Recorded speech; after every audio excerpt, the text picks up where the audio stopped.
Have you ever seen the movie Twilight?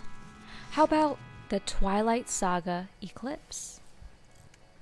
What about Divergent? Insurgent?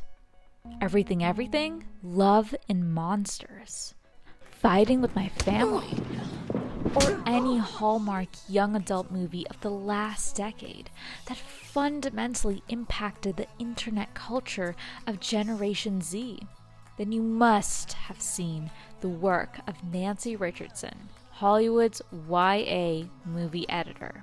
Her process of adapting and editing a YA novel for the screen is so much more complex than simply piecing a plot together.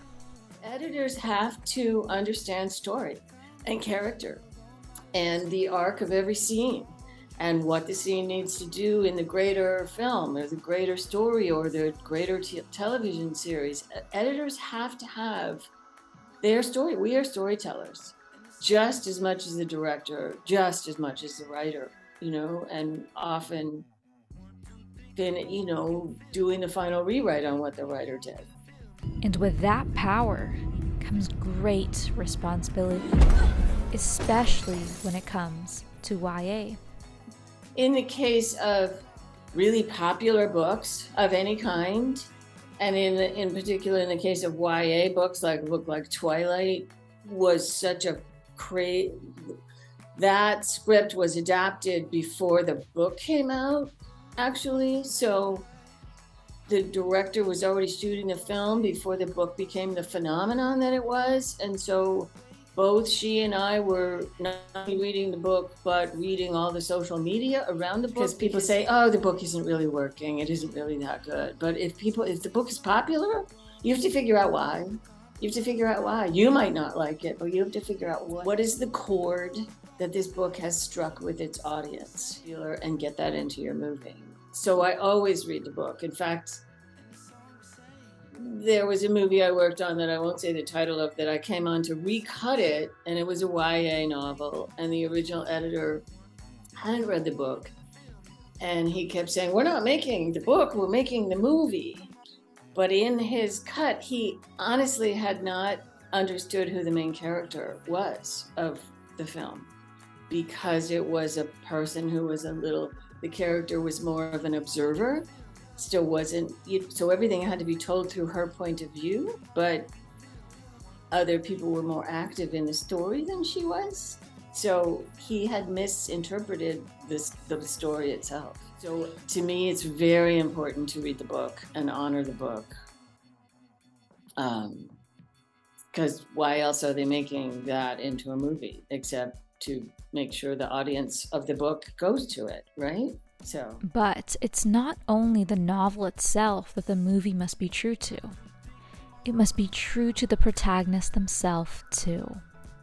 Since I seem to have become the YA editor of Hollywood, one of the commonalities that I see in what is currently being called YA of all these books that are being adapted for Hollywood is female teenage protagonists, sometimes male. And the movies that I've been hired to work on, I would say that the commonality among them is the point of view of the protagonist. As a young woman, you have to really preserve that in the making of the film. And that is different from other films. It's different from an action movie. It's different from you could have a young woman as point of view in a horror film, but it's a subjective point of view is really what I find I'm always trying to preserve in the material that is in YA novels. To truly understand how influential Nancy Richardson's creative choices are in making the YA movie, let's take a look at her process behind this scene from Everything, Everything.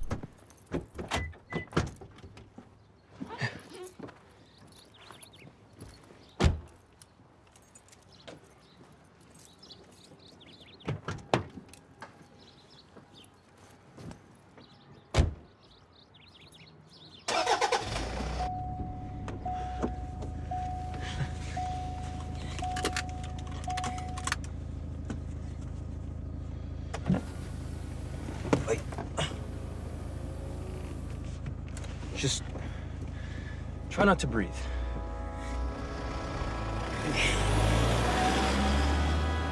Just till Friday, okay? And if anybody asks, you don't know where I am.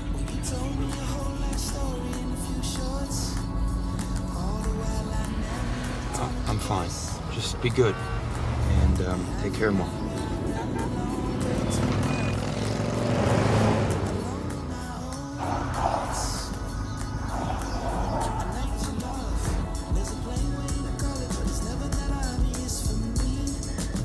We're going really fast. I'm going 30. Is that fast? No. Can you go faster?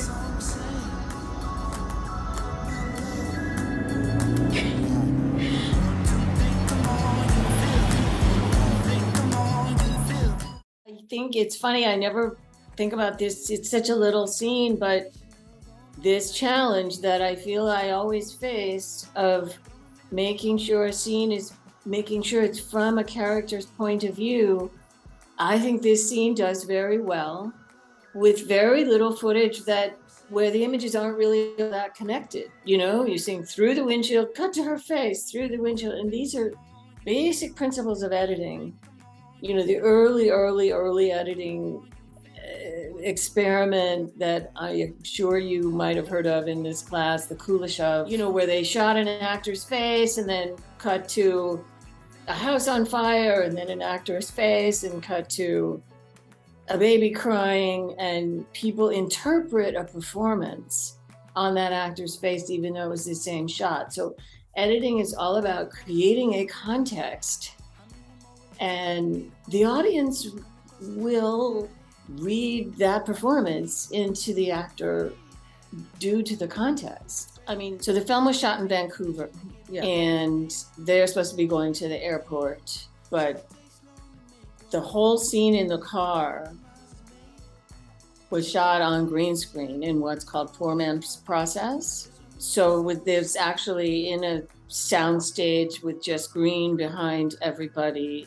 And so they had to pretend they were in a car and he was driving and she was going fast and all of that stuff. And I really thought they did a great job. And then I learned from the production office, you know, just find driving plates from this website, which was a mistake actually on the part of the production coordinator, because if you're going to use driving plates that have already been created, you need to frame for them, and that hadn't happened.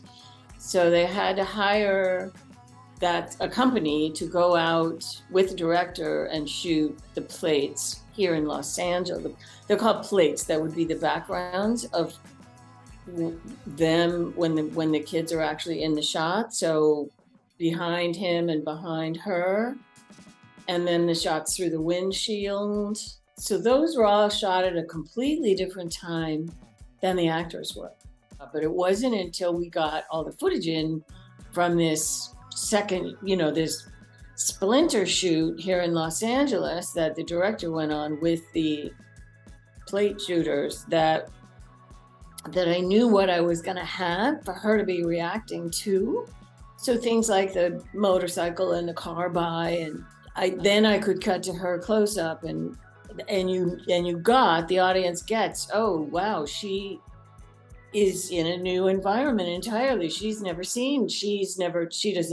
understand what that sound is. This is a character who has lived in, you know, a very controlled environment for her whole life. So my job was to try to find the cutaway shots that I could find in this new footage that was coming in that would make her feel the most kind of surprised, alienated, whatever it was. It's really trying to make sure we're in her point of view. And when I say point of view, it doesn't necessarily mean the literal image of her point of view. It's just how do we make the audience feel that we're seeing all of this through her? At the end of the day, YA or not, the magic behind movies comes from the editing itself. Editing is the purest part. and final part of the filmmaking process. The writing is you're designing the menu, and then the shooting is you're going to the market and gathering the ingredients. And the editing is where you're actually cooking the meal. You're actually making the meal, and the rest you're serving it. But it's really it's misunderstood. What we do is very misunderstood. People think of it as technical. People think we work in dark rooms by ourselves, and we generally have a really fun crew around us. The director's there's a post super. It usually, of course, these days in the pandemic, everything's changed, but hopefully that's temporary. But it's very much a community collaborative process, frankly, and it's really fun. It's really, really fun.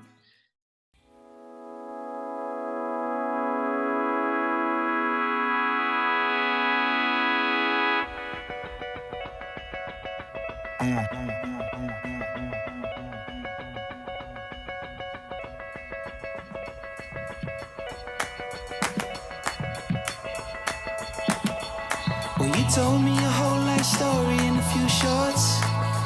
All the while I never knew the tone of your voice. A half an hour I ramble on way too much. Alone